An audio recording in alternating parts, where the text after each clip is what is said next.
वो बंदों को क़यामत वाले दिन ना हुक्म होगा चलो दोज़ख में। तुम्हारे अमाल ऐसे हैं जिस पर फैसला जहन्नुम का है। एक ने दौड़ लगा दी दोज़ख की तरफ, दौड़ता जा रहा है तेजी से, और दूसरा ना एक कदम आगे रखता है फिर पलट के पीछे देखता है, फिर एक कदम आगे रखता है, फरिश्ते ले जा रहे हैं, फिर पलट के पीछे देखता है। दोज़ख का दरवाजा आ गया। रब करीम की आवाज़ रहमत आई, इन्हें वापस बुलाओ ना। दोनों को वापस बुलाया। सारा कुछ जानने वाला रब पूछता है, वो जो दौड़ के गया था उससे पूछता है दौड़ के क्यों गया तू? वो कहता है मालिक जिंदगी में तेरी मानी कोई नहीं, सोचा चलो आज ही मान लूं।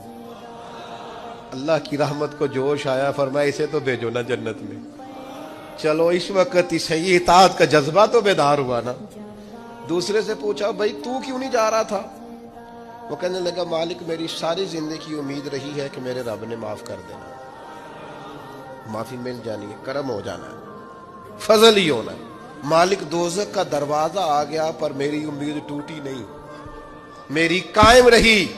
और जब तेरी आवाज़ रहमत आई ना कि आ जा, तो फिर मेरे अंदर से वो अकीदा और तगड़ा हुआ। देखा ना, बुला लिया ना तेरे रब ने, आ गई ना रहमत की आवाज, बुला लिया ना। तो अल्लाह करीम ने फरमाया फरिश्तों इसके सारे गुनाहों पर कलम फेर दो, जो मेरी रहमत की इतनी उम्मीद रखे उसे दोज़ख में नहीं जन्नत में दाखिल किया जाता है।